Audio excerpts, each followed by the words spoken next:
Hello and welcome back to another episode of #GetLit, where we crush your business in less than 10 minutes. My name is Kimberly Olson, and today for this episode, we are going to learn about selfies, how to create great ones, and how to post with confidence. And I'm going to share some staggering numbers with you that you're going to start to realize the power of selfies and why you're going to want to make it an integral part of your social media strategy. Stay tuned.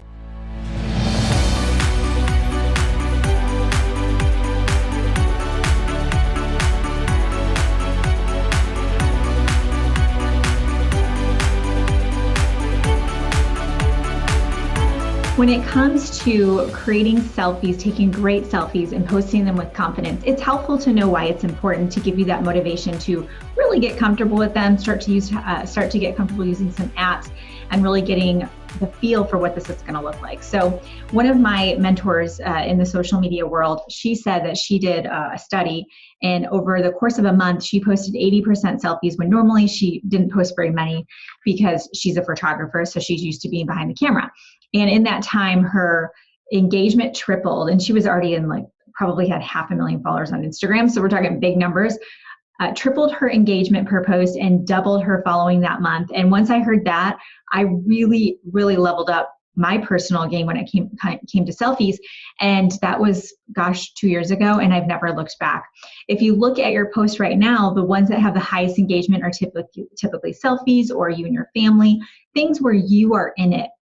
The reason being is you have to remember people come to your page or your profile on Facebook, or they come to your Instagram because they want to see you and what's going on in your world. They don't want to see a CNN update that you've shared or even something funny like bad moms. They want to see you and what's going on in your life, okay? So when it comes to taking great selfies, what I'm going to do is I'm going to share my screen and hopefully sync to my phone. Sometimes it works, sometimes it doesn't. So we'll find out here in a second. Okay, so it looks like it's finding it. Awesome. Okay, we're in business. So we are going to go up to I took some pictures today because I need new pictures for Instagram. So it was funny too because the girls are home right now because we're on lockdown here in Austin, Texas at the time of this recording. And they are being involved in everything that I do. So they got dressed up after I was done with an outfit. They would put it on. It was really cute. Okay, so we took a bunch of pictures today. So what you want to do is you want to remember that you want to take a bunch of pictures to get a couple of good ones. So whenever you see people on Instagram, so here's an example. This picture right here, oh wow, look at, it turned out awesome, or oh, look at that. Well, you don't know that I took all of these pictures right here. That's a lot of pictures. Okay, I think I even deleted a bunch of them. So the first thing you want to do is you want to take a bunch of pictures. Ideally, you will get a phone stand. I have a business survival guide that I will put below in the notes here, below the description of this video. In my survival guide, there are links to the phone stands I use, but you want a phone stand. You don't want to be holding your phone because you're going to get your arm in there. And then the other thing is you are going to want to use a timer. So I use the 3-second timer. Sometimes I'll do even 10 seconds if I need to.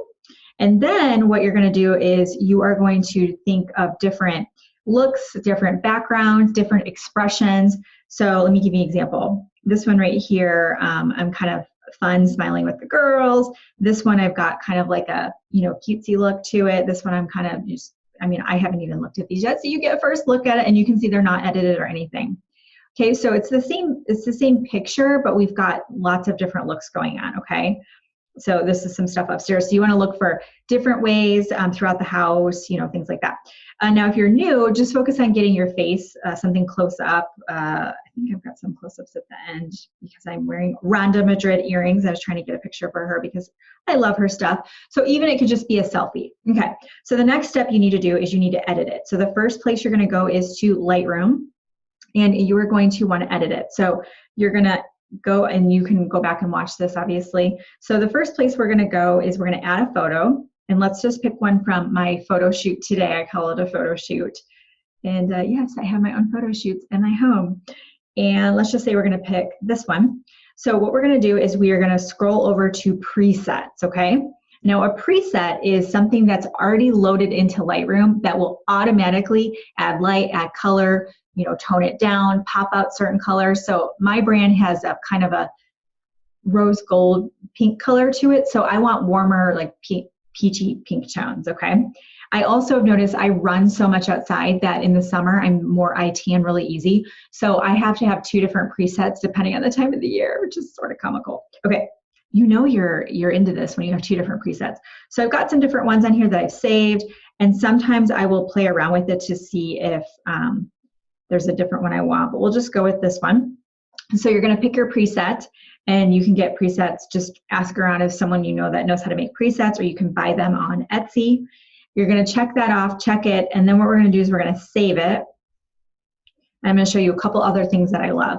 So then what I usually do is I'll go to Facetune2, which is another app that I love, and then I'll grab that photo I just put in there, and I can do this so fast. So once you get the hang of it, it's super easy. So there's a retouch button. You can hit auto, and it'll just sort of lighten you up. If it's too white or too light, you can just undo it. Sometimes I'll kind of soften, like I have really, really thin skin. So depending on the lighting and stuff, sometimes I'll kind of soften, you know, like wrinkle areas and things like that. So it's not, you don't want to Photoshop so much that if you go live, people are like, is that the same person? Which I have seen happen. You don't want that, but you want to be your best version of yourself so you feel confident. So if you have a blemish or something like that, you can use this. I've even touched up gray roots. Yeah. And then the other cool thing you can use is Vsco. If you don't have a filter yet, you can actually go to images. Let's grab a recent image here. We'll do this one and then import. And then Vsco has filters, which is different than a preset. So what you can do is we're going to click that picture. We're going to edit it. Oops, didn't mean to do that. And I don't know how to, oh, I guess this is, oh, they changed it. Okay, A1 is one that I use all the time. So you click next and then you can just save it, but they have so many different choices. So you can also find a preset that you really like. The last one I want to show you is, I think it's over one. I'm pretty much obsessed with apps. Comment below your favorite apps, by the way. I'd love to know what you're using. So Perfect 365. I got this from my girl Tanya Bounds. And this one's a little tricky because in order to use what you find, you have to watch a video for like 60 seconds if you don't want to pay for the, I should just pay for it. I don't know how to do that. So if anyone knows how. Okay, so this is so cool. Click photo makeup. Then you're going to grab your photo. So we'll just grab one that we haven't messed with yet. And then what you're going to do is, oh, you know what? Oh my gosh, if you want to do a Corona picture, here you go. They have a filter in here. At the time of this recording, we're in the coronavirus situation. Hopefully you're not in that by the time you watch this. Hopefully it's controlled. But you can, and this is actually horrible lighting. So let's go back and pick a different picture. I was by the window. I should know better than being by the window, but I was by the window. So let's pick one that is not edited yet. That, oh my gosh, there's the Corona again. Okay. So it looks like this is actually not common, but it looks like it's identifying my mouth there as like a extra lip thing going on. So let me give you guys a better one. I've never really seen it do that. So just so you know, it's not common. Okay, so so look at that. It put makeup on me. Isn't that cool? So if you take a picture, you can even do this if you don't have lashes on. So say you do magnetic lashes or something like that, or maybe you just roll out of bed and you really want to take a picture. You can come in here and pop some makeup on. So this is a really good way too, if you're not confident with makeup or you just want to look a little more awake or something, you can do that and you save it and then you have to watch the video or whatever. So that's the main thing I wanted to show you with that. And then as far as other tips for it, oh, I'm wrapping up time here. Other tips are to use props. So maybe you are holding a coffee mug, or I have a Golder cup here, or you know, different things around the house, or if you're out and about. Also, different expressions. So like I said, so smile, do kind of a cutesy look, you know, you can do all different things. You're going to feel super weird doing this at first. It's very strange because you're like, I feel like I'm bragging. I feel like I'm like glamour shots, look at me. But if you post with a story and there's something behind the picture, it's not braggy. It's not #blessed. It's, hey, feeling really, really inspired today because I didn't want to get out of bed, but I decided I was stronger than, you know, my excuses. I wanted to tackle my day, had the most productive day ever, and I want to encourage you to just crush it. Something like that, okay? So that's a wrap. That's what I have for you today. I know you're going to love implementing this. So share your wins below. If you like this, please subscribe, hit the bell to get notified when I go live. When I have a new video. I release new videos every single week. Thanks for watching. Until next time, get lit in your business and set your soul on fire. Bye-bye.